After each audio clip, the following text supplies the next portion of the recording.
Welcome to Permission to Thrive. I'm your host, Suzi Lula. As a spiritual therapist for over 20 years, I have the honor and privilege of ushering women and mothers just like you on a journey from simply surviving to powerfully thriving. I also have the honor of raising our son, Will, who is now a young adult, with my longtime partner, Jamie, so I'm right there on the journey with you. Consider this your personal sanctuary, your space to meet your heart, embrace your messy, and come home to your most authentic, extraordinary self. My hope is that you leave resourced and inspired because you are here to shine. Welcome to Permission to Thrive.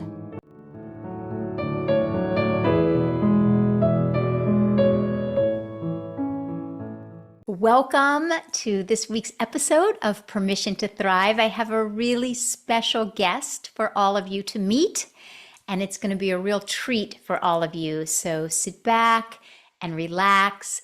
I have today Joye Madden. Joye is both a conscious parenting coach under Dr. Shefali, and she's also a soul psychology coach with me.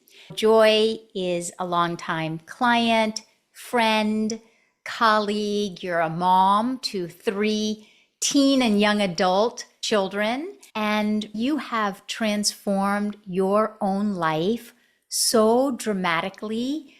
Lots of brave and courageous changes you've been able to make and are still making. And I wanted to have you on the pod for such a long time. So I'm so glad you're here and we're together. So welcome, welcome, welcome. Thank you. I'm so excited to be here. I'm so excited. Ditto. So I wanted to just jump in and give you the space to share with everyone. How did you come to this work? What was happening in your life? What called you? What brought us together? Anything in that arena that you wanted to share so that everyone could get to know you like I know you? Oh my goodness, such a great question. So I think about when I started my journey, I think into healing and to recovery was when I started Al-Anon, which is a 12-step group for families of loved ones who are struggling with addiction. And I've shared with you, and I'll share just briefly that I grew up in addiction. So I had 2 parents, mom and dad, both whom since have passed away from addiction. And I did what every little girl said they would never do, and I married into addiction. So when my husband went to treatment, it was, okay, you should go to Al-Anon. Al-Anon is where you should be. And growing up with that belief that I had to be the good girl, the perfect girl, the good child, the good daughter, it bled into being the good wife. So the thing that the good wife would do was to go to Al-Anon to support her husband. And I thought for sure there was nothing wrong with me. I thought for sure that I was going to walk in there, get the quick fix of how to make him be okay so that we would be okay. Not understanding and realizing that I had my own set of baggage that I was bringing into the marriage as well. And so what happened through there, as I look at myself as always, I want to learn. I want to be taught. I'm interested in what happens to you. I'm interested in trauma. I'm interested in attachment. I'm interested in the deeper meaning of what happens to us when we are a child of trauma. And Al-Anon, what I loved and saved my life for so many years, and I'm so grateful, but I never could get to that deeper meaning of why was I acting in the way that I was acting? What was it serving me? What was it giving me? And why did I continue to act that way? Why did I continue to feel that way? When in the 4th step of the 12 steps, they talk about character defects. And I couldn't wrap my head around the word character defects because it in turn made me feel like there was something wrong with me. And I never could make sense of it. And so when I had that draw to expand my recovery and my healing for so long, and then I think, what is it, the funny story that I met you, I think in Luminous, met you on the screen. I think in Luminous, I think when it very first started. And then I stalked you just for a minute. and thought there's no way she's ever going to take me on as a client, ever, ever, ever in a million girls world, this LA girl, never, ever, ever. And then I called you, and I remember you were on your way to, oh, there was like a retreat center, and you were like, okay, well, I'll be in the car. And I think we talked for like over an hour because you wanted to make sure that we aligned. And we aligned, and I was so grateful. And I was like, oh my God. I'm like, so, and that was 3, 4 years ago. I don't know. And thanks to you and your work, you have led me down that journey of answering all of those questions. Why am I the way I am? Why do I do the things that I do? And it's not because there's something wrong with me. It's because I had survival skills and that I used them in childhood, and they don't serve me as much today as they did when I was a child. And that's just the start of everything that you taught me. Oh my goodness. First of all, it's bringing me back to that moment and that conversation. And for everyone listening, to just meet people in our lives that we so click with and connect with. And for everyone listening, that's what I wish for all of us as this thriving community. You know, I always call this Permission to Thrive my thrivers. Like, we're such a community of like-minded individuals, and I can relate to so much of what you're sharing about always seeking and wanting to be a student and wanting to learn. And I certainly share that with you. And I hope that for everyone listening, you all can relate, because I don't think that there's a person on planet Earth that right now, in the midst of the culture in which we're living, hasn't grappled in some way, shape, or form with some sort or level of addiction. And if you haven't within yourself, I have shared often on this podcast, I have an interesting relationship with food after 7 p.m. So it could be something as innocuous and something like that, or something really that has gotten in your way in life, this culture that we live in and the whole world of mental health, whether it is you yourself or certainly someone that you love.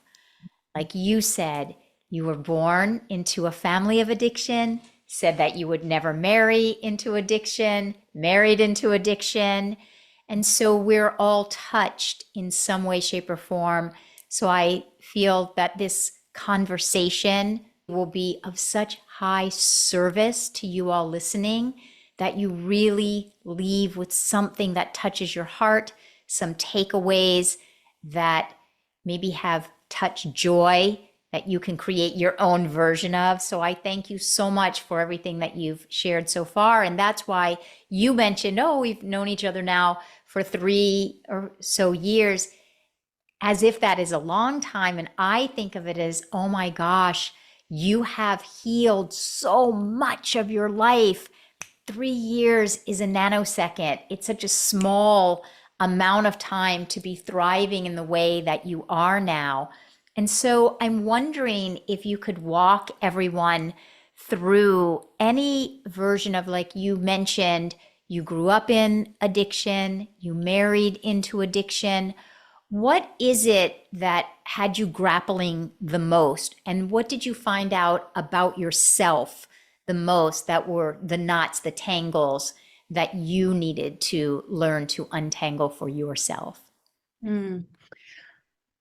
Oh, I think probably the part that I probably grappled with the most early on was the idea that I somehow could fix my Mm, parents, that I could fix my ex-husband if I was just good enough or smart enough or pretty enough or cooked good enough or dressed cute enough or drove the right car or whatever it was. There was always one more step that I feel like I could take, and that somehow I had this control that I could stop there using. And it takes me back to that one thing that my mom said to me when I was 4 or 5 years old, where if I would just sit on my dad's lap and tell him how much I loved him, and that if I was just a good girl for today, that he wouldn't drink. mm, So from that moment on, I had this, what you call, what you've helped me to see, it's this misbelief about myself that I can somehow control if I'm just good enough, if I'm perfect enough, which is all the ways that I struggle with imperfection and perfection. And that perfection tells me all the time, if you're not perfect enough, then something bad might happen. Someone might use again, someone might drink again. Then that led to, then they're going to leave you, then they're going to abandon you, and then you're going to be alone. Mm. So I think that was hard for me to learn because when I grew up, I did take care of my parents. I did. Yes. I did do all the things that I needed to do to literally keep them alive. So it worked. Like I just said about the survival skills, it worked for me as a child. As I got into my adult life, then it became control. And then it became, we were butting heads all the time because he didn't want to be controlled, but I wanted to control him. And it was just like this butting of the heads every single day. I did it because I thought that was what I needed to do, but it didn't help me at all. It did not help our relationship at all. And then I think the other thing that I don't love using this term codependent because I think it gets thrown around so much. And I almost hate when people label themselves or label someone else as a codependent because for me, codependency was also a survival skill. Mm. It was also something that I learned to do, I learned to be in order to survive. And I learned it from the master. I learned it from my mom and from my grandmother. So it was the generational trauma that continues to get passed down. I probably still struggle with it today. Actually, I do struggle with it today. There's still that part of me that feels like I need to do those things because if I don't, I need to, like with my daughter, I need to be with her. I need to do all of these things for her because I know best and because I'll be alone or I'll be abandoned, or it's not being that perfectionism that I'll lose myself in it if I don't.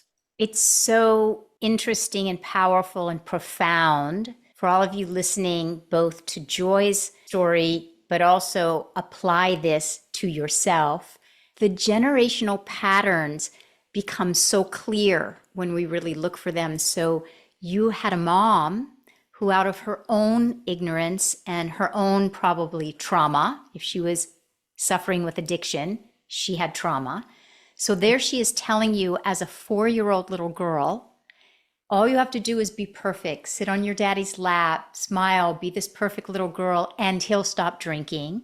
So what a burden to place unintentionally, but a huge burden to place. And so, yes, you learn the survival part of you learned very well. Well, let me take control. Let me be that perfect little girl. Let me be that nice girl. Let me never make waves. I'm hoping as all of you are listening, you can relate to whatever your own version from your family of origin and the generations before them, what was placed unintentionally upon your own shoulders of how you needed to survive in order to live.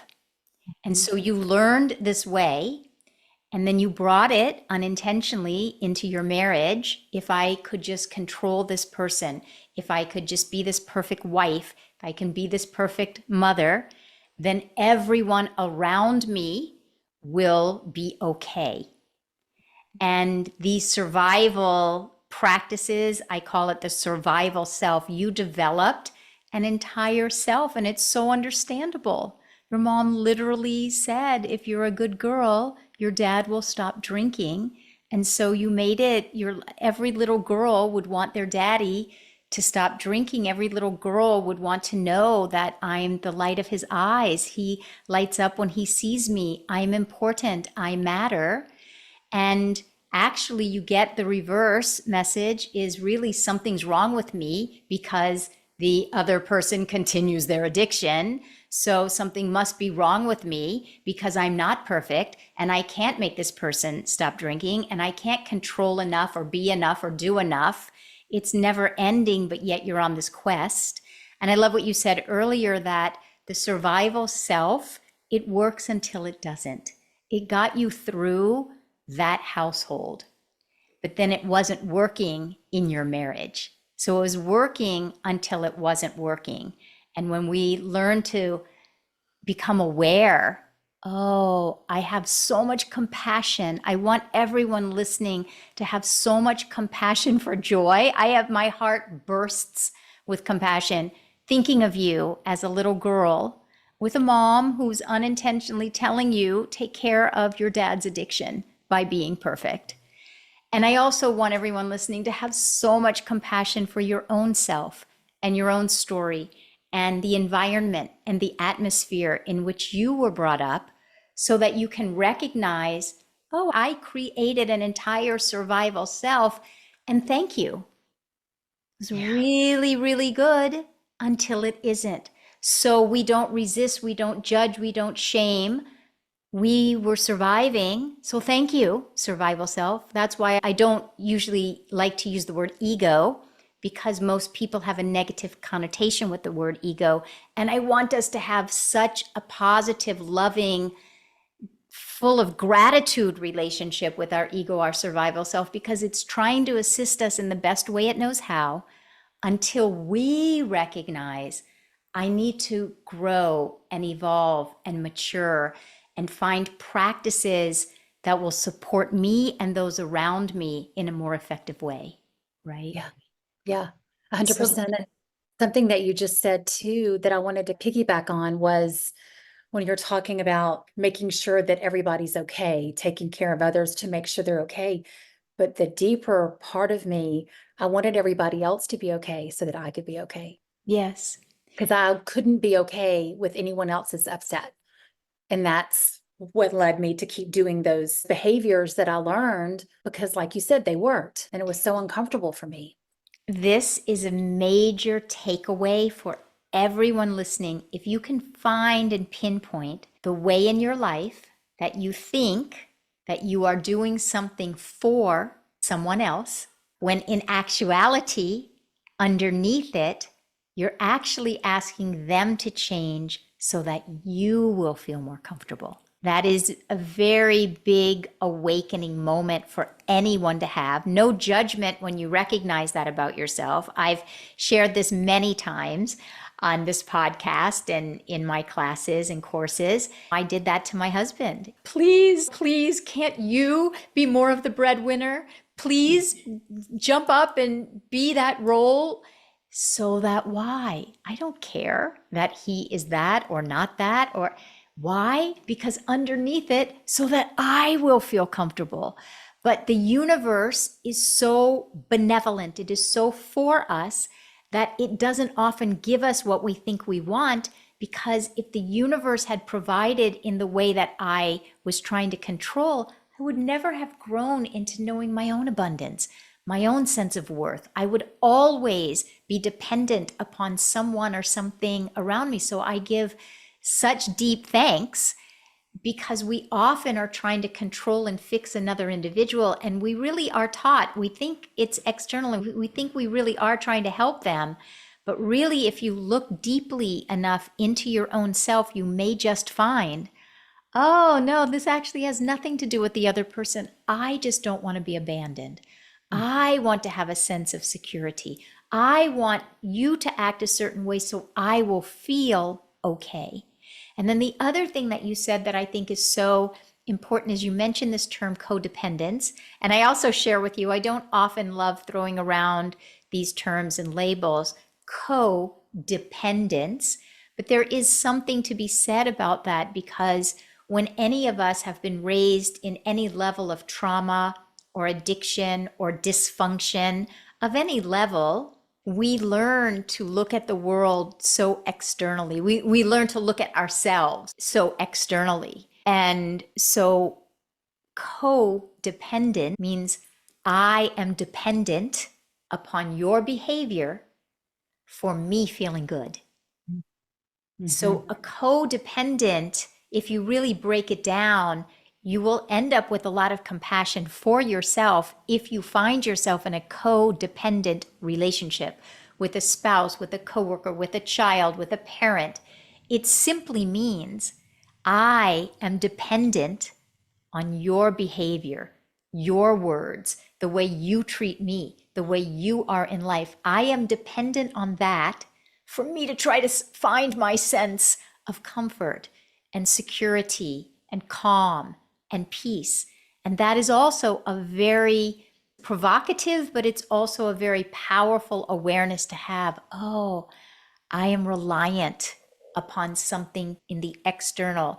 And I know for me, that always motivated me because I didn't want to be dependent on something that would keep me on that treadmill. So, what was it when you were in your marriage and you said you were trying to control everyone else so you wouldn't be abandoned and you would feel okay? What were some of the turning points? Did you have one big awakening? Was it many small epiphanies? Take us back. What was your awakening like? Gosh, there's probably several throughout my journey. I'm trying to think if there's one that stands out for me. I think it was once I started working with you and when I really started to understand what is addiction. And so many people have many different, some think it's a disease model, some think it's due to trauma. When once I could understand it and um and your courses helped me so much that you took me through when I started working with you, the more I understood what is addiction and the more you helped me understand it's not personal, Yes. even though there were behaviors that were personal to me, to not take it personal. That even though it felt like it had everything to do with me, that it had nothing to do with me. And when I realized that I was operating out of my own trauma as well, both of us were operating, and no blame at all. Both of us were operating out of our own trauma as our little boy and little girl, as you also helped me realize. And when you helped me get to know my whole self, my true self, my authentic self, that who I really am supposed to be, and that I will be okay if I'm alone, that gave me the courage to step back. It was hard, as I'm sure you remember, but the courage to take a step back, let the light shine on what is really going on, and realizing not that I didn't love him, but we no longer matched. And I think it was because I started to grow on my journey in this way. And he was still hanging back here. No judgment, no blame, no shame. Um, I wanted so desperately to grow. And there are Mm. so many people, and if there's someone out here who is in the situation who can live in addiction and be married to someone who's still in addiction, I honor you. I know it's hard and it's not easy. I happen to be one of those people that couldn't do it. I couldn't stay in it. I wanted to live a full and free life, and I needed to do that outside of Yeah. that because Yeah. I continued, like you said, to look for the external to Yeah. make me happy. Yeah. It just You've not work. you've said so much and there's so many different directions we could go in and I want to get them all and I hope everyone listening is on the edge of your seat and able to take what Joy is sharing and weave it into your own life so that maybe you are hearing messages, you are hearing insights, you are feeling some guidance and direction in your own life. But the two biggest things I want to go back to, one is you were talking about how I taught about not taking anything personally, nothing is personal. So I want to unpack that because I would imagine that for many people listening, it's like, well, how is that not personal? And Mhm. then this last thing that you said about making a decision to leave a situation. Mhm. And I think that is so worthy of a moment of conversation because that could be a friendship. It doesn't need to be a marriage, but it's finding the courage to keep ourselves surrounded by that which assists us to grow and evolve and is a match for us. And the leaving of the old can be a very, very courageous act if we choose it. And as you said, we're all at different places at different times. So one is not better or worse. But to go back to what you were saying about personal, it is a teaching to wrap ourselves around, to imagine you coming from your home where your mom is the one saying, basically, you have the power to stop your dad's addiction if only you were just a good girl. That is a teaching that you hear the message, this is so personal. It Mm. actually is up to me. Mhm. And so then, of course, that's why I always use this phrase. It's so understandable because then, of course, when you get married, of course, you would initially think his addiction has something to do with me. If only I could control it. If only I could fix it. If only I could be the perfect wife. It's so understandable that you would have thought that it is personal because it was presented to you when you were little as personal. Mm. And when any of us are little, we're sponges. And so we do take things on as personal. And so it is a, a maturing practice, a spiritually maturing practice, a psychologically maturing practice in our lives. When we begin to see, I'm so entangled with another individual that it does feel personal. It does feel like if only I could do XYZ, maybe he would stop drinking or using. And again, as you said earlier, you then stay so externally focused, you're not even looking at yourself because really also what you were saying is please stop drinking so you won't abandon me, so I won't have to be alone because I've never lived alone, been alone, can't even have the thought of being alone. I don't want to be abandoned. Mhm. So it's external, but it's also internal. You're trying to avoid having to look at yourself because you don't want to be abandoned. Mhm. So it's very layered. It can feel complicated to untangle it, but when you're untangling it through the eyes of compassion, of saying, it is so understandable that you would have A, thought it was personal. I understand exactly why you would have thought it was personal. And yet, and still, to have a clear understanding that within all of us, there's a little girl in me who has had whatever degree of healing I have had or haven't. And there is a little boy within my partner, Jamie, within your partner. There's a little girl within us. There's a little boy. There's your girl, whatever. There's an inner child within each one of us. And often we're meeting at the level of two children in adult costumes. And so it isn't personal because the individual that you're with, the child within them, had their own trajectory, was raised in their own environment, has their own soul path, and they will be what they will be. And it isn't personal at all. But to untangle that and to recognize it isn't personal gives you the power then to say, oh, can I be brave enough to look within now? Because if this isn't personal, that means what is personal is my own relationship with myself. So that is what I love, is assisting us to transform our inner relationship with ourselves, because I know that I know that I know that if I can assist you to transform your inner relationship with yourself, you will know you will never abandon yourself, and you will then thrive in any situation and circumstance. Some you will not be pleasant or comfortable. What life will bring, life will bring, but you will have the dominion because you can create an inner relationship. And then that leads to the second thing you were saying that I think might speak to many individuals who are listening right now, which is how do you know when to stay in a relationship? How do you know when to leave a relationship? My husband, Jamie, and I have been together over 25 years. And I always say, or we say to each other, we've had many births and deaths in our Mm. relationship. We haven't maybe physically left each other, but I am a big believer in internal separations and internal deaths and internal rebirths. And sometimes that looks like I also physically leave, and sometimes it doesn't. You happened to have physically left. But I think it's healthy to allow continuously the old to die away. So, and what I think I'm hearing you say is that you were so interested in growing and evolving and transforming and seeking and evolving, and you were interested in that world of healing and wellness and well-being, thriving, and your partner at the time just wasn't at the same place in the same way, and you made a choice to leave that situation. And I can imagine it wasn't easy. You had three children.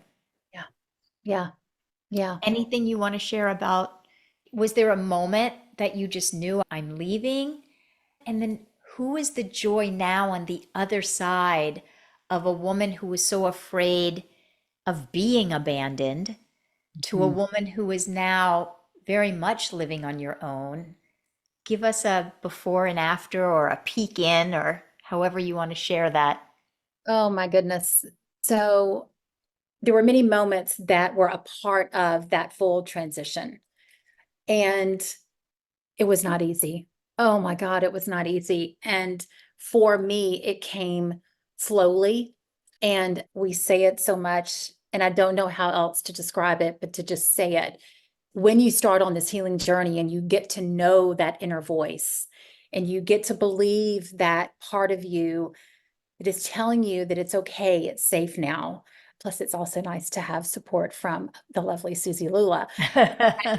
There was that place. It was like the first part was, I'm ready. I'm ready to just separate. I'm ready to just make that one thing. I don't have to make the decision if this is going to last a day, 2 days, 2 weeks, 2 months, 2 years. But I knew that part I was ready for. And then the next part was making the transition. Oh, okay. I'm better. I'm feeling okay now, not having regrets. It's still hard, but maybe now it looks like it's me renting somewhere to live. I was okay with leaving our home because it was just a home. It was just a home, and I knew wherever I went, I could make it a home. And you always told me wherever I go, and you also always told me it just took me being healthy. It just took one healthy parent. And it was hard for the kids. It was hard for them. And then the next period came where, oh, wow, I'm okay. I'm alone and I'm actually okay. I'm still alive. There felt freedom. There also was sadness. There felt joy. There was also sorrow. There felt a lot of tears, and there was also laughter. It felt like that jail cell door opened a little bit, and I was able to walk out. I'm still in this containment, but I'm out of the cell. And then it just became natural. It just felt, I didn't feel like I had to push something, if that makes any sense. It was hard, and each decision was hard, but I felt okay with that decision. And you also taught me to not be afraid of the outburst and the angry outbursts that would come along, and that was their inner child doing that thing, and that we're both scared. And gosh, I think the new me comes in so many levels. I've done something that I never thought I could ever do ever before in my life. I own a house by myself, which is just huge. I feel like you always talk about the universe. You always talk about how the universe is for me, for us. And I didn't understand that for a really, really long time. And I couldn't understand that if the universe loved me and if the universe was for me, why would it have me grow up in addiction? Why would it have me grow up with parents that couldn't be there for me? Mm, Why would it put me with someone that brought fear and shame and trauma? Um, mm, I couldn't understand that.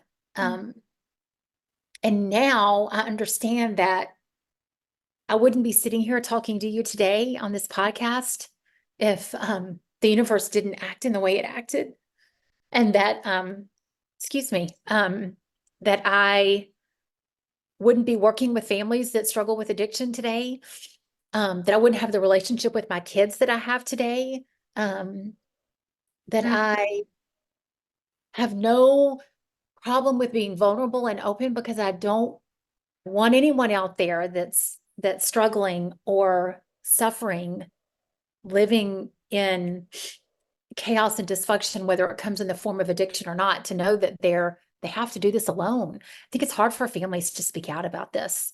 There's so much shame of what will people think. And I'll get on the rooftop. I don't care what people think, because yeah. I know that my story will touch someone else's. Yeah.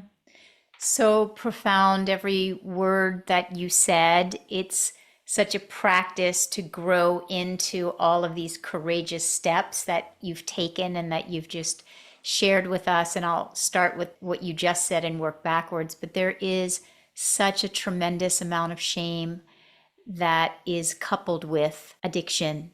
We don't talk about mental health in a healing way in our culture. There's so much shame. It's a different conversation and episode, but certainly social media and all of the ways that we're taught to present ourselves as perfect. You grew up with it, but it's also cultural. Show yourself as perfect. God forbid, do not show the flaws that are happening behind closed doors.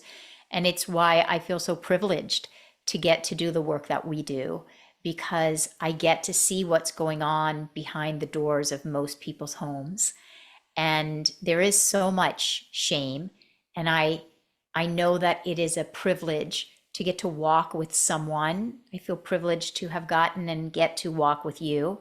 But for anyone out there who's struggling with any kind of mental health issues, trauma, it doesn't even have to be addiction, but anything in your life that is unprocessed to this day, and you haven't found the way to process it to your own completion, to your own transformation, chances are there's some shame about it. You don't want to lead with it. You don't, there was a time that there's no way I would have publicly said, oh my gosh, I projected onto my husband to just be the knight in shining armor so that I didn't have to. That is something that I felt tremendous shame at one moment of my journey.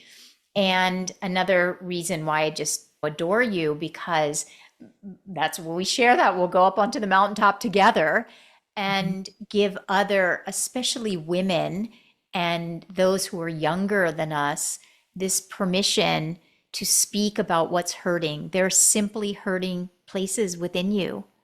And if this episode touches even one person to transform and move through a sense of shame, to find a voice, to reach out for help, to not be suffering in silence, if your story helps one person and hopefully many more, that's a job well done. And so what you're saying is that early on your journey, you would hear me say, everything that's happening is happening for you.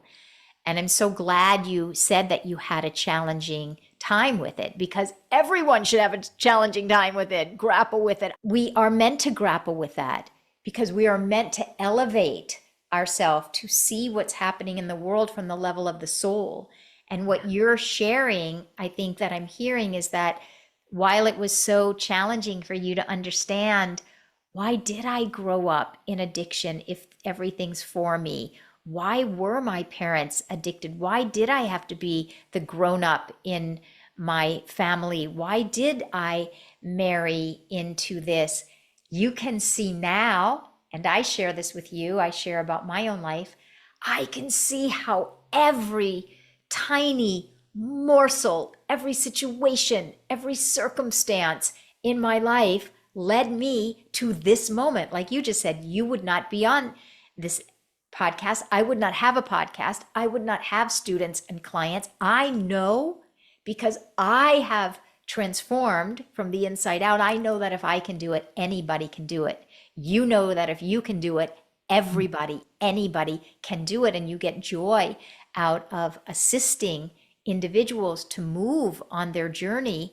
And it is the privilege of a lifetime to get to give back after you've really gone through such a journey. And I so appreciate, and I hope everyone listening is appreciating the way that you share, because you don't shy away from saying it was really hard, because it's really hard to be courageous in a world that tells you you're supposed to stay in your nice neighborhood. You're supposed to stay in that house with your 3 kids and your nice cars. And you're just supposed to stay there and plant some roses and call it a day. But Yeah.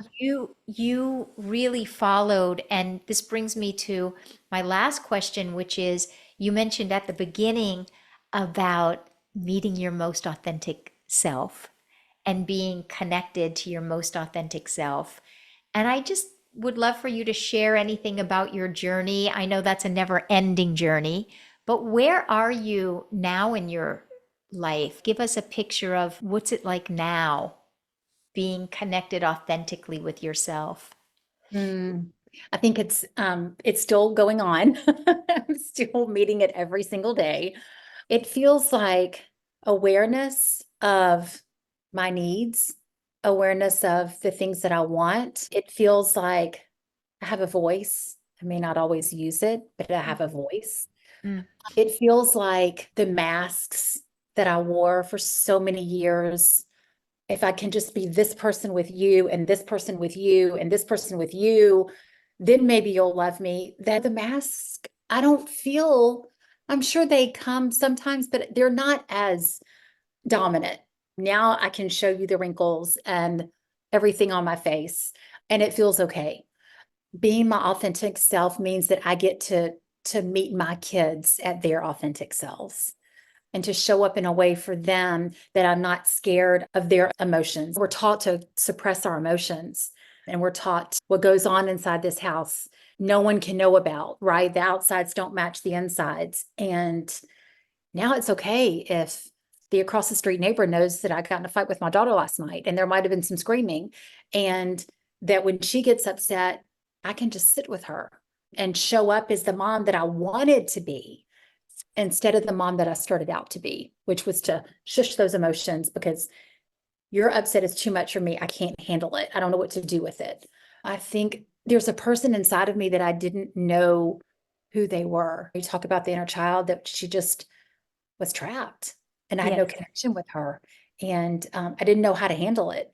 And understanding who I am allows me the space to connect with her. Mm. Because I don't think I couldn't have done that before. And I think the last thing is that I really don't care what people think. That was such a huge one for me. Oh my God, because it was the only way I knew to get love. And I could just get to be myself. I don't know if that comes with turning 50 or meeting my authentic self. I'm not sure which one, maybe both. This is me. This is who I am. Somebody told me the other day that they loved my overbite. I've never noticed my overbite, and now I can't stop looking at my overbite. And I'm like, well, this is me and my overbite. But it's before that, I would have run to the dentist and go, what can you do about this overbite? It's so ugly. So I hope that answers Well, it's the such question. a profound, I hope everyone is catching this. It's such a profound full circle moment that I'm hearing. What I'm hearing you say that to me, the soul's journey is so exquisite. It's so exquisite. So there you were, a little girl, 4, 5 years old, being told, sit on your daddy's lap, be a good little girl, be a perfect little girl, and he'll stop drinking. And so you learned that presentation is everything, perfection is everything. How your family looks, how you look, how you act, how you behave, that mask, it's everything. That is what you learned at the beginning of your journey. So to hear you say, that your mom literally told you the more perfect you are, the better it will be for you and everyone. To hear you come full circle, Joy, and to say, I'll shout from the rooftops, I don't care what other people think of me. To me, when I hear that, it's such freedom, it's such liberation, it's such transformation, it's so healthy, it's full of well being. It is the transformed version of codependency. You were brought up to say how I am can affect you, how you are can make me feel. You were brought up in that idea of codependency, and now you're saying I inhabit who I am, and I will show that to you. I will show my vulnerabilities. I will share with you that my daughter and I had upset yesterday, and here's how we repaired it. I do not need to present myself. That's freedom. So, deep bow to you on that. And that is a full circle moment. And I hope that you and everyone listening, I hope that you leave, Joy, recognizing you are inhabiting this way of being, out of your day in and day out practice of it. You are literally a different individual. And we could have many episodes on all the other things that you just mentioned. I'll just mention them quickly, but for everyone listening there, each one is so important. You mentioned at one point around boundaries, you didn't use the word boundaries, but we, especially women and those of us who have moved through any kind of addiction, codependence, trauma, we're so taught not to have a boundary because of the other person's reaction. And so what I heard you say is that you've learned to be okay and to see that another person's reaction is the little boy or the little girl within them tantruming. It's their unprocessed, their unhealed. I'm not saying to anyone to condone it. I'm not saying to stay in an environment that is not safe and full of well-being.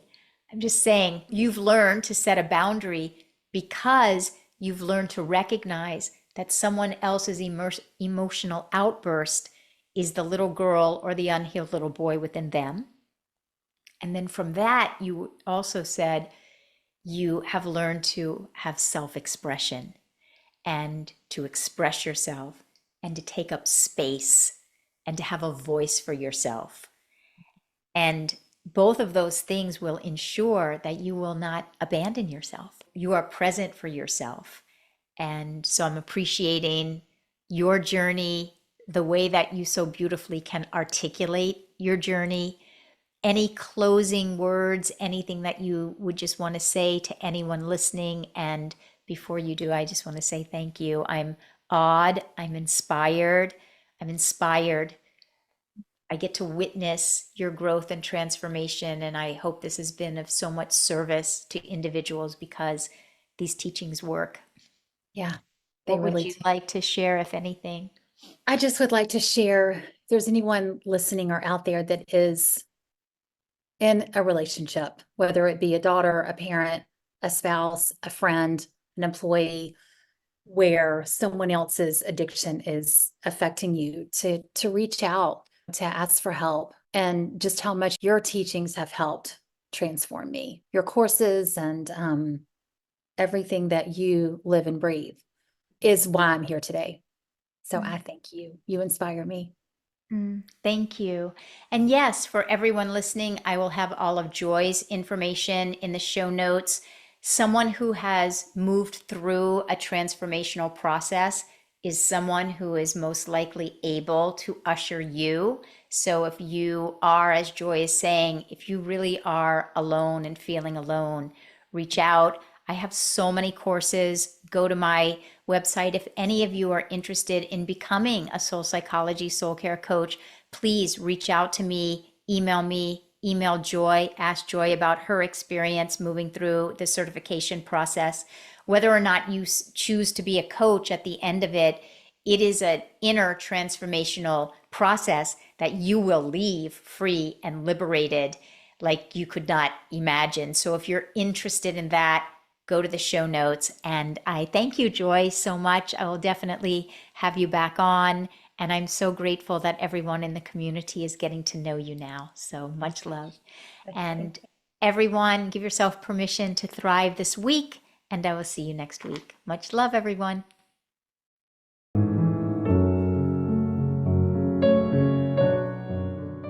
Thank you so much for listening. If there was something in this conversation that spoke to you, we'd so appreciate it if you would take the time to subscribe, leave a 5-star review, and share this episode with women and mothers you know, because you are here to thrive. See you next time.